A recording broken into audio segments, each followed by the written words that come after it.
Từ cậu bé từng bị bắt nạt đến mức nhập viện, Elon Musk đã tự học lập trình, bán game năm 12 tuổi với giá 500 đô la Mỹ, rời Nam Phi đến Canada và Mỹ. Bỏ học Stanford chỉ sau 2 ngày rồi lập công ty, liều mạng lao internet khi cả thế giới còn nghi ngờ nó, rồi bán RIP 2 kiếm hàng triệu USD, rồi ông lập ra Xcom tiền thân PayPal, rồi bị loại khỏi ghế CEO ngay tuần trăng mật. Sau này PayPal bán cho eBay, biến ông thành siêu triệu phú. Nhưng tất cả mới chỉ là khởi đầu. Canh bạc tiếp theo của ông còn điên rồ hơn nữa. Năm 2002, eBay mua lại PayPal với giá khoảng 1,5 tỷ USD. Elon Musk bỏ túi khoảng 180 triệu USD. Lúc này, ông chính thức trở thành siêu triệu phú. Và đây mới là đoạn khiến cả thế giới nghĩ Elon Musk thật sự điên rồi. Bởi thay vì nghỉ hưu với gần 200 triệu đô, ông quyết định dồn gần như toàn bộ số tiền vào tên lửa, xe điện, năng lượng mặt trời. 3 lĩnh vực mà vào đầu những năm 2000, đa số người tin rằng đốt tiền nhanh hơn đốt xăng. Ngay cả bạn bè cũng nghĩ Musk đang tự hủy cuộc đời mình. Nhưng trong đầu Elon Musk, ông không muốn chỉ kiếm tiền. Ông muốn giải quyết những vấn đề lớn nhất của nhân loại. Và tham vọng lớn nhất trong số đó là Space. Musk bắt đầu bị ám ảnh bởi một câu hỏi rất kỳ lạ. Nếu một ngày trái đất gặp thảm họa, loài người sẽ đi đâu? Nghe như nội dung phim khoa học viễn tưởng. Nhưng Musk suy nghĩ về nó cực kỳ nghiêm túc. Ông tin rằng nếu nhân loại chỉ sống trên một hành tinh thì đó giống như đặt toàn bộ sự sống vào một chiếc ổ cứng duy nhất. Chỉ cần một thiên thạch, một cuộc chiến lớn hay thảm họa toàn cầu, mọi thứ có thể kết thúc. Và giải pháp trong đầu Musk là đưa con người trở thành loài đa hành tinh. Mục tiêu cuối cùng sao Hỏa, nhưng có một vấn đề cực lớn. Ngành tên lửa lúc đó gần như bị kiểm soát bởi chính phủ và các tập đoàn quốc phòng khổng lồ. Chi phí phóng tên lửa cực kỳ đắt đỏ. Một vụ phóng có thể tiêu tốn hàng trăm triệu USD. Musk từng cố mua tên lửa cũ từ Nga để làm dự án thử nghiệm, nhưng người Nga không xem ông nghiêm túc.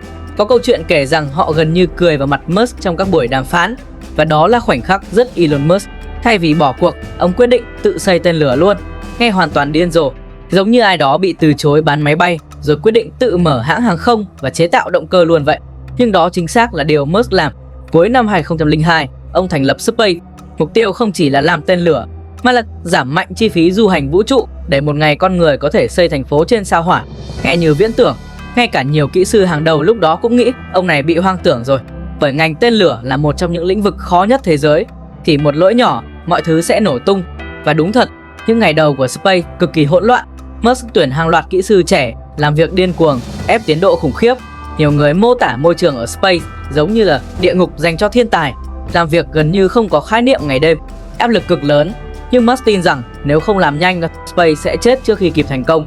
Rồi tới lần phóng tên lửa đầu tiên, thất bại, tên lửa nổ, tiền bốc hơi. Báo chí bắt đầu cười nhạo Space, nhưng Musk vẫn tiếp tục. Lần thứ 2, nổ tiếp, lần thứ 3, vẫn thất bại. Lúc này Space gần như cạn tiền. Tesla cũng đang hấp hối cùng lúc. Và Elon Musk bắt đầu rơi vào giai đoạn đen tối nhất cuộc đời. Ông gần như phải dùng toàn bộ tài sản cá nhân để nuôi cả hai công ty. Bạn phải hiểu điều này. Đa số triệu phú Internet thời .com sau khi giàu lên sẽ đi đầu tư nhẹ nhàng, mua du thuyền, sống an toàn. Còn Elon Musk ném gần hết tiền vào hai ngành nổi tiếng đốt tiền như lò thiêu. Có thời điểm ông phải vay tiền bạn bè để chi tiêu cá nhân, ngủ ngay tại nhà máy, làm việc tới mức kiệt sức. Cùng lúc đó, cuộc hôn nhân với Justin Musk cũng tàn vỡ, công việc hỗn loạn, gia đình đổ vỡ, tiền sắp cạn. Cả Tesla lẫn Space đều có nguy cơ biến mất. Và rồi, thời khắc quyết định xuất hiện. Năm 2008, Space chuẩn bị thực hiện lần phóng Falcon 1 thứ 4. Musk biết rất rõ, nếu thất bại lần nữa, Space gần như kết thúc. Đây không còn là chuyện danh tiếng, mà là sống còn. Rồi tên lửa cất cánh, cả đội gần như nín thở. Và lần này, Falcon 1 bay thành công. Khoảnh khắc đó thay đổi toàn bộ cuộc đời Elon Musk. Không lâu sau, NASA ký hợp đồng trị giá khoảng 1,6 tỷ USD với Space. Công ty từng bị xem là trò đùa, bỗng trở thành đối tác của NASA. Space sống sót. Và chỉ một ngày sau, Tesla cũng được cứu nhờ khoản đầu tư cuối cùng. Nghe như phim Hollywood, nhưng đó là đời thật của Elon Musk. Một người đã đứng sát mép vực phá sản, rồi kéo cả đế chế của mình quay trở lại chỉ trong vài tuần.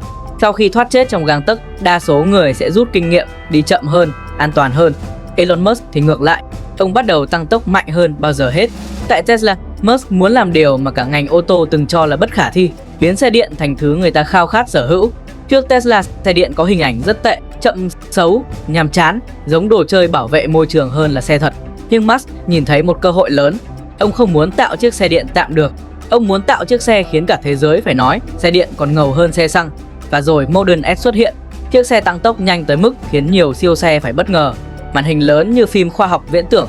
Thiết kế tối giản khác hoàn toàn xe truyền thống. Tesla không giống một hãng ô tô, nó giống công ty công nghệ đội lốt hãng xe. Và điều quan trọng nhất, Tesla khiến xe điện trở nên cool. Đó là khoảnh khắc cả ngành công nghiệp ô tô bắt đầu hoảng thật sự, bởi Musk không chỉ bán xe, ông bán cảm giác bạn đang lái tương lai. Rồi tới Model 3. Đây là canh bạc cực lớn. Tesla muốn sản xuất xe điện đại trà với quy mô khổng lồ, nhưng để làm điều đó, Musk phải xây nhà máy pin khổng lồ, đẩy tốc độ sản xuất lên mức điên rồ và đốt hàng tỷ USD. Đã có lúc Tesla gần như sụp đổ lần nữa. Công ty rơi vào cái mà Musk gọi là production hell, địa ngục sản xuất, robot lỗi, dây chuyền hỗn loạn, phải rào trễ, nhân viên kiệt sức. Và Musk thì gần như sống luôn trong nhà máy. Ông ngủ trên sàn, ngủ cạnh dây chuyền sản xuất, làm việc xuyên đêm. Có lúc ông nói bản thân làm việc tới hơn 100 giờ mỗi tuần. Nhiều người nghĩ Musk chỉ giỏi truyền thông, nhưng nhân viên cũ kể rằng ông có thể lao vào giải quyết từng lỗi kỹ thuật cực chi tiết. Áp lực ông tạo ra cũng khủng khiếp không kém. Làm việc với Elon Musk giống như hoặc bạn tạo ra điều phi thường hoặc bị nghiền nát. Nhưng rồi Tesla vẫn sống sót. Và sau đó bùng nổ, giá trị công ty tăng điên cuồng. Các hãng xe truyền thống từng chế giễu Tesla giờ phải lao vào cuộc đua xe điện. Điều hài hước là Elon Musk từng bị gọi là kẻ mơ mộng, nhưng cuối cùng cả ngành công nghiệp lại phải chạy theo giấc mơ của ông. Trong khi đó Space cũng liên tục tạo ra những điều chưa từng có. Tên lửa tái sử dụng, nghe bình thường hôm nay, nhưng trước Space, đa số tên lửa sau khi phóng xong sẽ rơi xuống biển và biến mất. Musk nhìn chuyện đó như là đốt máy bay sau mỗi chuyến bay. Ông muốn tên lửa phải quay về, hạ cánh và tái sử dụng. Khi Space nói điều này, rất nhiều chuyên gia hàng không vũ trụ cười nhạo, nhưng rồi là Space thật sự làm được. Những cú hạ cánh thẳng đứng của Falcon 9 khiến cả thế giới công nghệ choáng váng. Nó giống cảnh phim viễn tưởng hơn là đời thật. Và từ đó Space bắt đầu kéo giá phóng tên lửa xuống mạnh chưa từng có. Musk đang làm điều mà NASA hay các tập đoàn lớn mất hàng chục năm chưa làm được. Từ một startup suýt phá sản, Space dần trở thành công ty vũ trụ mạnh nhất thế giới. Nhưng điều đáng sợ nhất là Musk vẫn chưa thấy đủ. Ông tiếp tục nói về sao Hỏa, về việc xây thành phố ngoài hành tinh, về tương lai nơi con người sống trên nhiều thế giới khác nhau. Nghe điên rồ. Nhưng vấn đề với Elon Musk là rất nhiều điều nghe điên rồ ông nói cuối cùng lại trở thành sự thật.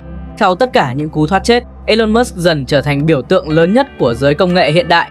Nhưng càng nổi tiếng, cuộc đời ông càng giống một bộ phim hỗn loạn hơn là câu chuyện thành công thông thường. Khoảng từ năm 2020 trở đi, mọi thứ bắt đầu bùng nổ với Elon Musk. Tesla tăng trưởng điên cuồng, giá cổ phiếu bay cao tới mức nhiều người không tin nổi. Có thời điểm, giá trị Tesla còn vượt hàng loạt hãng xe truyền thống cộng lại. Điều này khiến cả phố Wall tranh cãi dữ dội. Một phe xem Musk là thiên tài thay đổi ngành ô tô, phe còn lại nghĩ Tesla chỉ là bong bóng lớn nhất lịch sử. Nhưng bất kể yêu hay ghét, không ai có thể phớt lờ Elon Musk nữa. Rồi tới khoảnh khắc mang tính biểu tượng, Elon Musk trở thành người giàu nhất thế giới. Người từng ngủ văn phòng, vay tiền bạn bè suýt phá sản năm 2008, giờ đứng trên đỉnh danh sách tỷ phú toàn cầu. Nghe như phim, nhưng thứ khiến Musk khác nhiều tỷ phú khác là ông không cư xử như người giàu nhất thế giới. Ông vẫn đăng meme lúc nửa đêm, cãi nhau trên mạng xã hội, khiêu cộng đồng crypto. Có lúc chỉ một dòng tweet của Musk cũng đủ làm giá Bitcoin hay là Dogecoin biến động mạnh.